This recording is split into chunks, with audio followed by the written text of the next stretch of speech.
Hi everyone and welcome back to our channel. I'm Anne from the Sussex Handmade Soap Company and today I'm going to be trialling the Kiss Pour technique in a large slab mould to try and create one of our May limited edition soaps. Some of you may have seen me using the Kiss Pour technique a few weeks ago in individual little cavity moulds.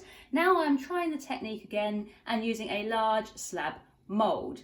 I'm using Chromium green oxide and yellow iron oxide as our colorants today, and we are using Lemongrass Essential Oil to scent the soap with. I have already made the soap, I'm not going to lie, and it was tricky, especially when it came to the cutting portion, but you're going to see all that later on anyway. So let's get straight in and make some Kiss Pour lemongrass soap.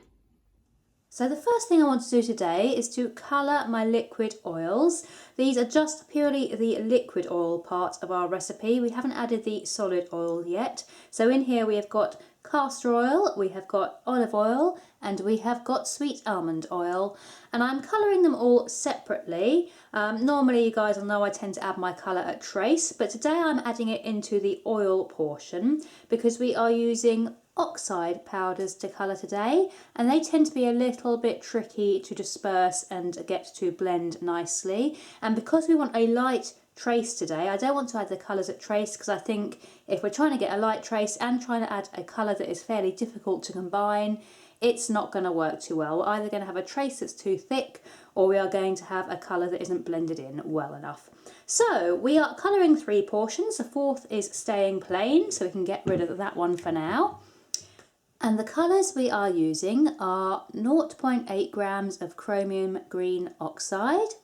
We will also be using 0.8 grams of Chromium green oxide combined with 0.8 grams of yellow iron oxide. And we should just be using 0.8 grams of yellow iron oxide. So we are going for a green yellow theme today. And all I'm going to do is tip 1 portion of the oxide powders into 1 portion of the liquid oils, and then I'm going to use a spatula to just combine them in and kind of mix them in fairly well.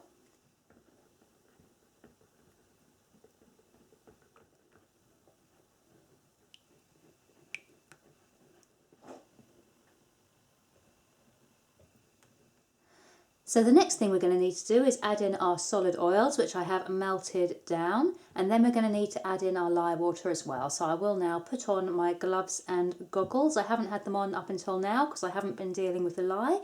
So we are going to deal with the lye now. So let's get gloves and goggles on and move on to step 2. So for us today, step 2 is going to involve adding 297 grams of our solid oils, which have been melted, into each portion of the liquid oils that we have already weighed out and coloured. And I need to be as precise as possible here as well because we haven't added our lye in yet, so we need to make sure that we get the correct amount of oil into each portion. So I'm going fairly slowly just to get up to that 297 gram mark. There we go. Perfect. So that's the first one done, and now I'm going to do the rest. So now that I've combined the solid oils and the liquid oils, what I want to do is add 1 portion of lye to each portion of oil, and I'm starting with the uncoloured portion. And for reference, my oils are around about 100 degrees Fahrenheit and my lye is around about 105 degrees Fahrenheit, which is fairly low for us. We do tend to soap on the higher temperature side, but because I want this batter to stay fluid, I'm actually soaping a little lower today because hopefully that will help it to remain fluid for longer and it won't thicken up so quickly. So I'm bringing this to a very light trace just past emulsion today.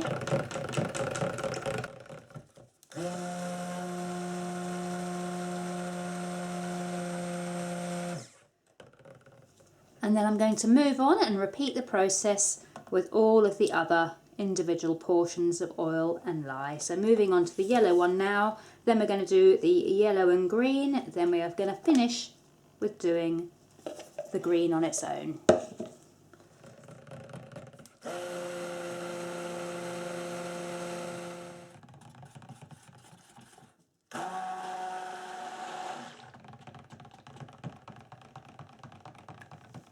So now we have brought them all to emulsification, I'm going to rush back through them all pretty quickly, adding our lemongrass essential oil, 20 grams of lemongrass essential oil into each one. I'm working it in, pretty quickly, because for the kiss pour technique, we do not want our batter to get too thick. So I'm just going to work as fast as I can. And as I said, I want to do the kiss pour technique today. So for that, I'm going to need 2 cups. You may have seen me do this on one of my videos a couple of weeks ago where I used smaller paper cups. I'm actually using slightly larger cups today just because I will get more in them and I won't have to refill them so often. And to do kiss pour, hopefully it's going to work. I'm going to begin by taking 2 jugs of batter, and I've gone with the yellow and green combined here with our uncoloured portion here, and we need to pour these into this cup so that they stay kind of equal on their own side. So hopefully this side will be uncoloured and this side will be the green and yellow. So I've now thickened the 3 greens, or the greens and the yellow, ever so slightly using the stick blender, so hopefully we'll have a better, more even pour, and I can already see that that is actually massively helping. We are getting a nice even kind of colour distribution there, and I'm just going to fill the cup right up to the top because I don't like refilling.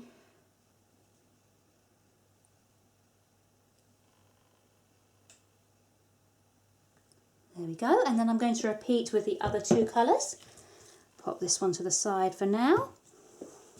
So pouring as evenly as possible so they both fill at the same time and therefore create that kind of colour divide that we want. Certainly requires a lot of concentration doing this. I suppose it's just about balance really, but I am totally rubbish with balance. I have no sense of balance or rhythm or anything that involves any kind of hand-eye coordination. So it's amazing that I'm actually managing to get a fairly level pour going on here. There we go, that'll do. And today we're going to be using the slab mould. Those of you who saw my first attempt with the kiss pour technique in the individual slab moulds the other day will know that I wasn't keen on doing them in individual moulds, and I did want to try this technique again in larger moulds. So kiss the cups together as they pour, and they should create, hopefully, a nice swirled effect as they pour and combine. And I'm pouring in the middle here. I mean, to be honest, you could pour from the side or the edge or however you wanted to, but I'm going to go with just pouring in the middle.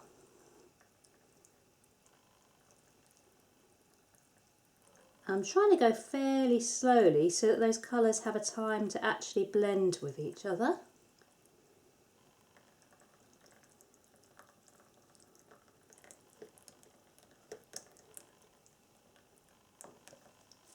And I'm just going to refill those cups now as well. And I'm just going to shake this as well, just to try and get it to fill into those corners. And then back to the pouring, so let them kiss. And then just flow down into the mould.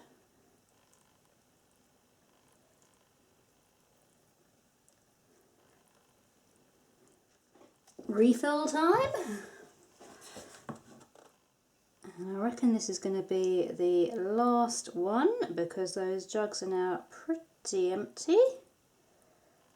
Analysis so far, I've got to be honest, I'm not entirely sure that I'm keen on the colour scheme I've gone with. I wanted to choose, losing my grip. I wanted to choose colours that I had in an assessment so that I could actually sell this soap, because obviously it is quite a big batch, and if we were just doing it for be a lot of soap to kind of waste that we couldn't sell. And the only one I could really had 4 different colours in was the lemongrass, where I could play with those colours. So I'm not entirely sure if I'd had options, if I would have chosen this colour scheme.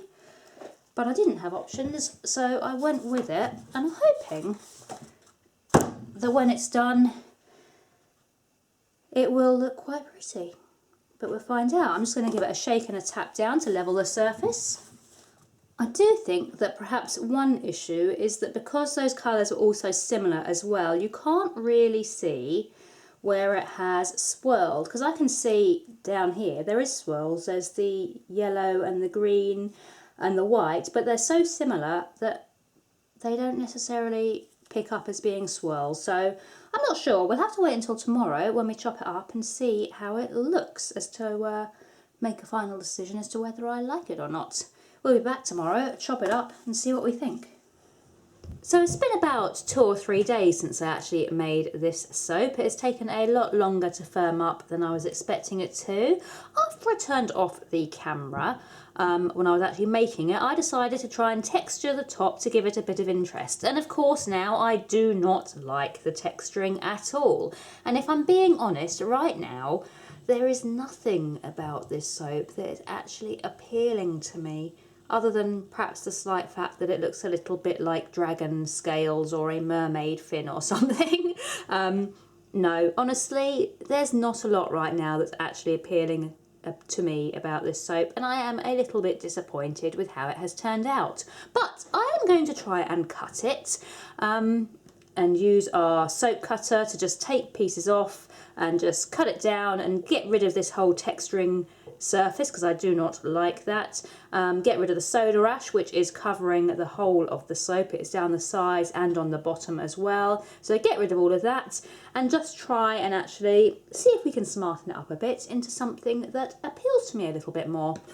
So making the soap a little bit more presentable did take absolutely ages, hence why I have sped it up. We started by chopping down into smaller loaves, and then we took those loaves and we chopped each one down into a smaller sized chunk, and the excess will be used by myself and my family, so it won't go to waste. And lastly, we took each chunk and we chopped it down even further into an individual little bar of soap, and those bars did end up looking quite pretty. So after a lot of playing about and chopping soap up, we have actually now got something that does look vaguely presentable. I'm actually pretty happy with how it's looking now. You can really see how the kiss pour design has flowed throughout the soap, which you couldn't before because the soda ash was really covering up the top and bottom of the soap, so you couldn't really see the design. But looking at this, I'm actually pretty happy with it. I love how you can see the different shades of green and the yellow and the white all kind of swirling and mingling together. And it's gone from being a soap that I, as you know, really wasn't keen on when I turned it out, to actually a design that I think looks fairly pretty now. So after all of that effort, I've got to say I'm actually really pleased with how the final soap bars have turned out. They have swirled a lot more than I actually imagined that they would when we were making the soap, and I'm actually now really happy with how the design looks, and I love how the colours blend together. We do only have 12 of these bars available. That is the downside to how much chopping I had to do to get them to be kind of perfect in my eyes. So there are less available than I had anticipated, but they will be available in our store from the 1st of May. So if you would like one, then head over to our website here on the 1st of May when you will be able to purchase one of these, and you can use our discount code here if you want to. If you enjoy our content and like our videos, then do hit that subscribe button and the notification bell. We will be uploading much more content over the coming weeks, and we will be doing some bath bomb videos soon as well.